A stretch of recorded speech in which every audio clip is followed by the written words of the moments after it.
Welcome to the tea table. I am so happy you've joined me today. We are just enjoying this beautiful French accordion music. It's called Skies Over Paris, and we could be sitting right now on a settee in a nice French tea room. So welcome to the tea table. We're still in gorgeous October, but we have a lovely rain falling now, which I am just really enjoying. I feel that this wonderful autumn has been so divine.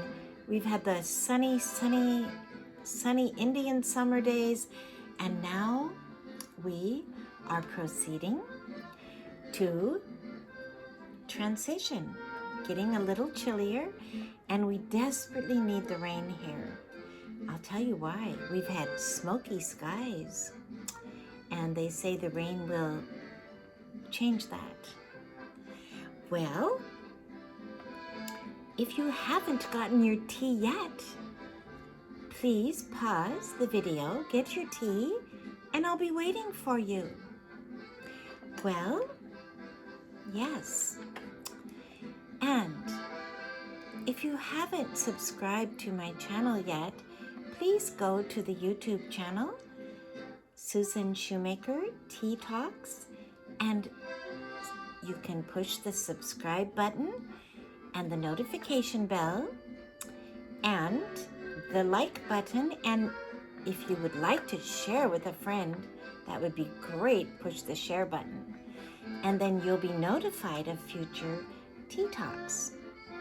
Well, I'm going to show you today. I brought a small tea tray. Everything is rather small. It's a small bouquet of flowers and a little crown, darling little candle. And I thought we need a candle today. And then I have a small cup. And this cup is lined with gold.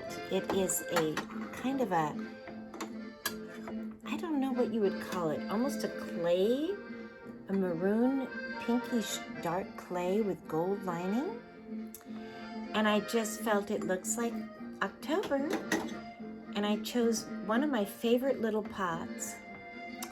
This is really an antique, and it's called a syrup jug, which you would pour syrup on pancakes. But I think it's a darling little one silver teapot. So let's pour out.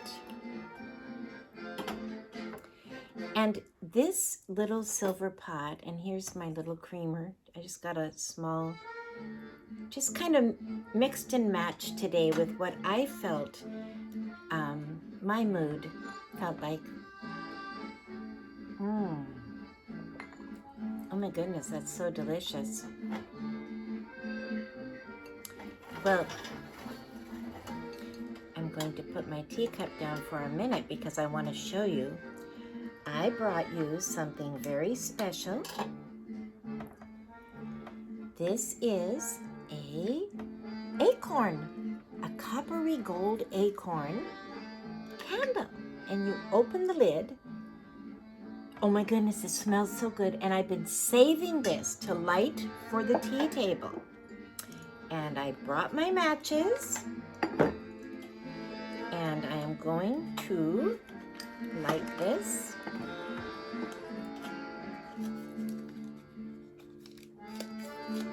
Hold it up so you can see.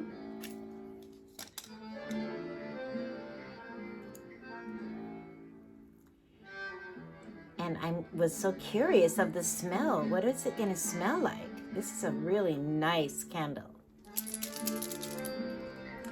I am very cautious of candles.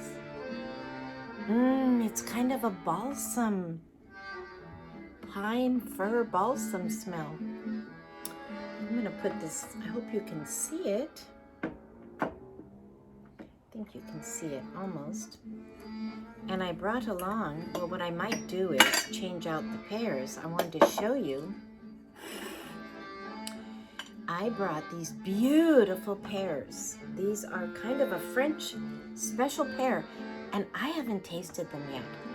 But the man at the market where I bought my pears, he said these are his favorite. They're like a tangy sweet. So I'm looking forward to that. All the fresh fruit is so beautiful this time of year. I'll put that right there so you can see it. I'm just gonna hold this candle. Oh, it smells so good.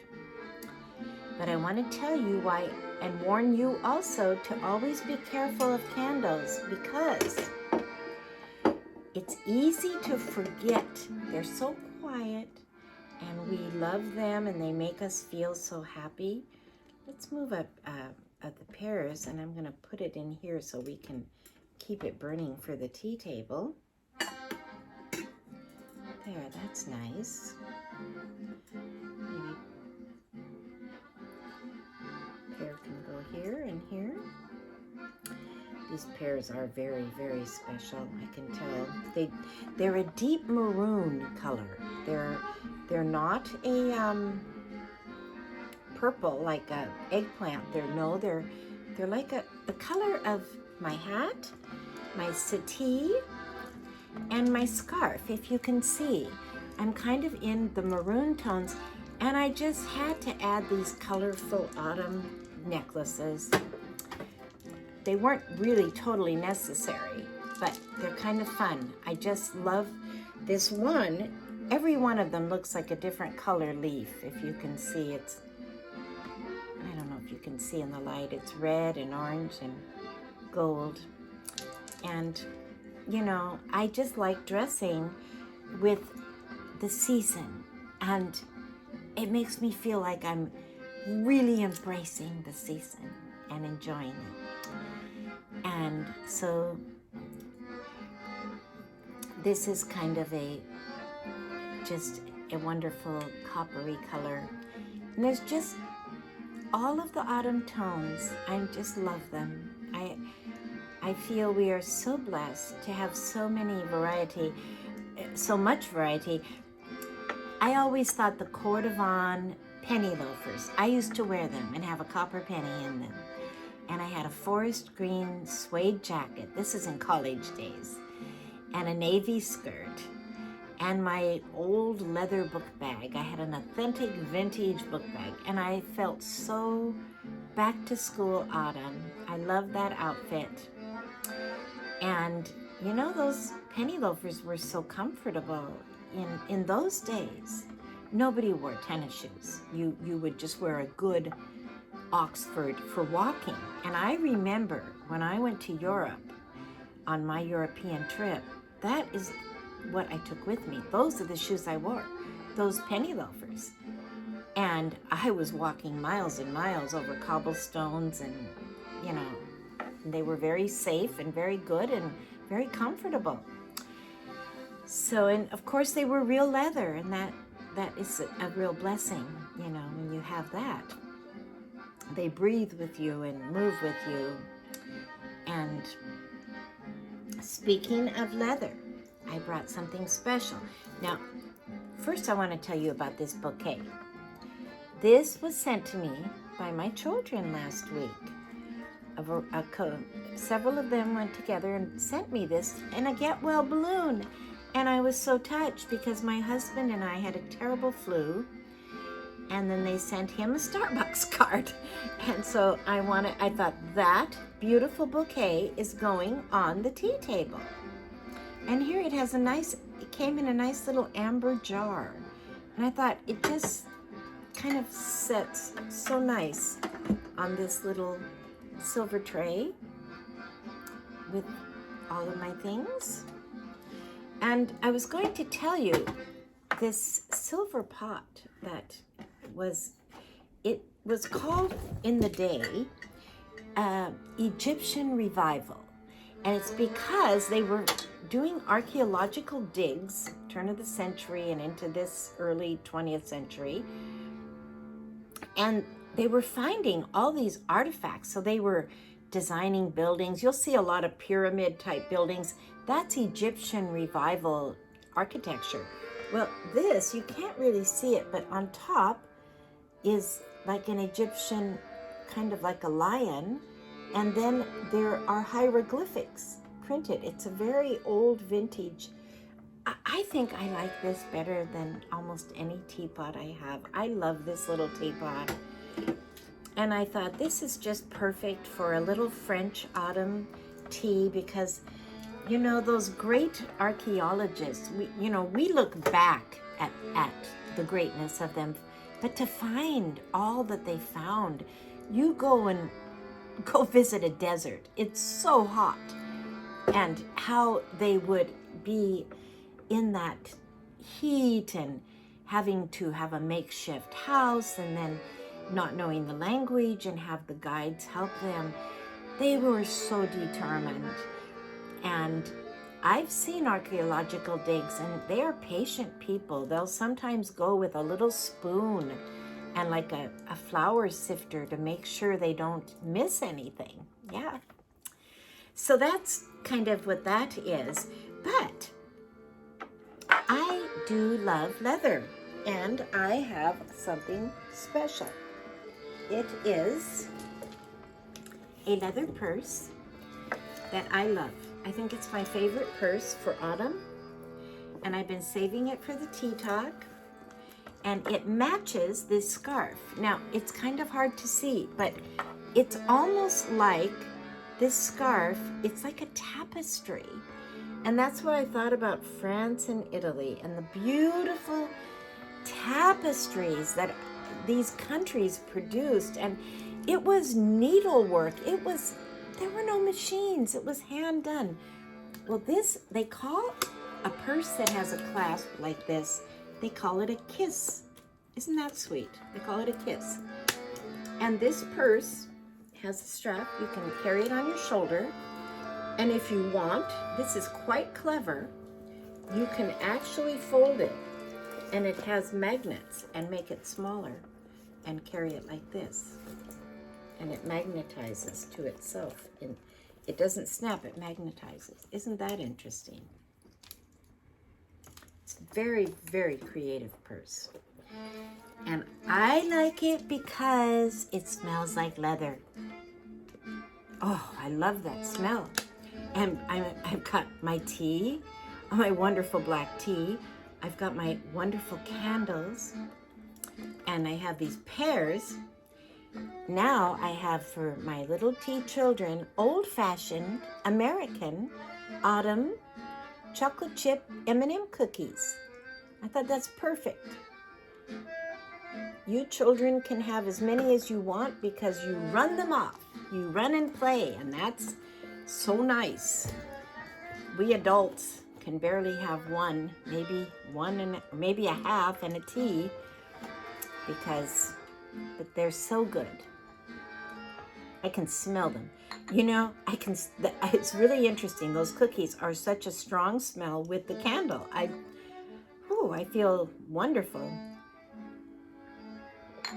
Well, I was talking to a dear friend this week, and we were talking about how important it is, humility in friendship and in all relationships. You know, Billy Graham's wife, beautiful lady, Ruth Graham Bell, very intelligent woman. She wrote many books, and she had a saying. She said, a good marriage is made up of two good forgivers. Let things go, overlook, see the best, and go forth. That's the key. Because none of us are perfect, and we need to cut each other slack, and we need to, then, when my friend and I were talking, we were saying, there's a Bible verse, and I think it's the words of Christ. It says, be easily entreated. In other words, don't be stubborn and hard. Be flexible and listen to others. Listening is the key to life. You learn so much, and it helps others learn about themselves. My husband is a psychologist, and he has said to me often through the years, listening is the most powerful thing you can give another person. To let them share their heart. And he said so often, you'll hear one thing and then you'll know that's the key to help them, or often they will talk themselves right into solving whatever the problem was, and they will actually figure it out and leave the counseling session happy. Isn't that amazing? So listening to one another and then really hearing with the heart and seeing the best in one another and honoring one another and encouraging one another. There are many people that work very hard and they contribute a lot to not just society but to their families, but no one ever recognizes them. You'd be amazed how many people they're taken for granted. That's not how it's meant to be. We're meant to appreciate the gifts and talents of others so they can grow stronger in them and to encourage them. Yes, it's the way to live. And so, my mother used to say, she said, if we humble ourselves before God, we won't have to be humbled. That's another key. Just stay really close to God and listen and walk with His guidance. He will guide us, and with His joy. Yes. It's very, very simple. I think we are all children. Adults are grown-up children, but we have to become as little children to enter the true joys of life and the kingdom of heaven. That's what the words of Christ are. Become as a little child. What that means is, it's not being naive, it's not being unwise, it's being very wise. It's taking time to be simple and to have faith and to have love and to believe the best about others. And be good to yourself, because you cannot love your neighbor until you love yourself. Yes, that's true. Well, these are profound things. But when I found these pears, I'll tell you why I found them. I grew up in a house, and I know a lot of you did, where you had fruit trees. We had pears, apples, cherries, plums, and my mother did a lot of canning, and my father used to help her because it was a big job. Well, she used to make the most wonderful pear sauce and I think they had the Bartlett pears. These are not the Bartlett. But I bought some Bartlett pears yesterday at the stand, and I made pear sauce, and I made a meatloaf, and that is what the pear sauce goes with. All beef dishes, just so wonderfully. Well, I think it would go with any dish, actually. You make it just like applesauce. A little cinnamon, a little clove, a little sugar, and maybe a little butter. Boil it and smash it together. Well, then I baked squash. And then I made cauliflower and kale. Oh my goodness, what a healthy dinner we had. And I'll tell you why we had this healthy dinner. Because last Saturday, I was just craving, we had come off this flu, and I was just craving beets. And so we went down to the Olympia Public Market. And I know all of you have some kind of a public market near you. Well, they call it the Olympia Farmers Market. Seattle is a public market. And I found the most fabulous beets this big, and beet greens, and a big cauliflower, carrots right from the garden, dill, fresh dill, then kale, and I still have a refrigerator full of vegetables, and I've been cooking them all week. I don't know, they seem to multiply. So nutritious, so healthy. And the colors, each color has a different level of nutrition. And the acorn squash was absolutely fabulous. A good secret is when you bake something in the oven, like a roast or a meatloaf, then that's when you bake the potato and the squash, because you're doing it all in one oven. Really saves a lot. So anyway, that's what I wanted to share regarding go to a market now where you can get the fresh from the farm.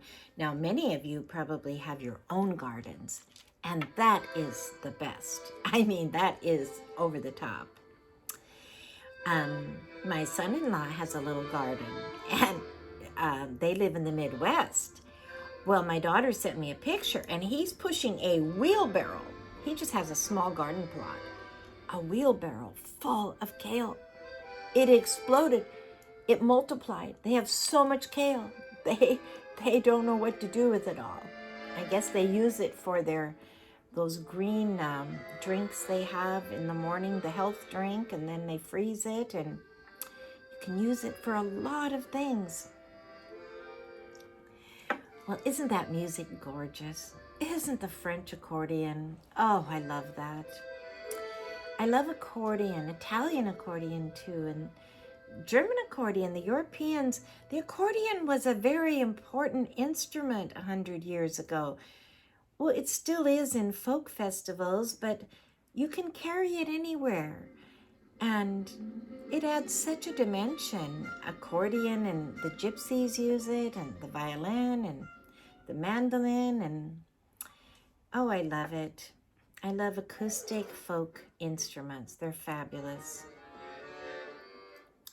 Well, in this time of year, you know, I would like to go over to the German festival in Leavenworth. It's been so smoky, they closed a whole Highway 2, which is where everyone goes. It's called the Autumn Leaf Festival, where you drive over and see all the fabulous leaves, and it's been closed so much this fall because of the smoke and the fires, but hopefully it's gonna, after the rain, it will open up, and maybe eventually I'll get over.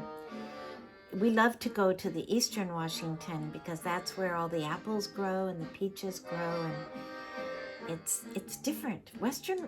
All of Washington State, for you who have never been here, it is a miniature of everything. The West is green and lush, Puget Sound, rivers, mountains, and it's divided by the Cascade Range, which is Mount Rainier, Mount St. Helens, Mount Adams, Mount Baker.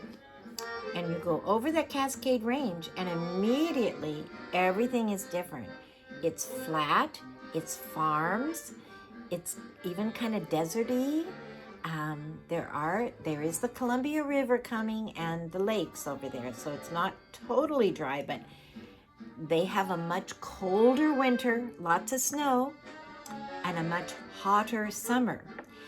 And that's why all the peaches grow and the apples grow and cherries grow, and then wheat and corn and many, many wonderful crops. And they grow a white wheat over there near the Idaho border. Moscow, Idaho is right over the border from Pullman, Washington, where Washington State University is. And they grow a white winter wheat that is only grown there, and I think in either Ukraine or Russia. And it's a fabulous wheat that makes wonderful bread. So we like to go over there in the fall and just see that, and because they have, over the pass, they have all the wonderful deciduous trees against the fur, and they're just bright orange and red and yellow and gorgeous. Well, I wanted to thank you for your comments. I really appreciate them. And I enjoyed especially what Mrs. Padilla said. She's a school teacher. She teaches music.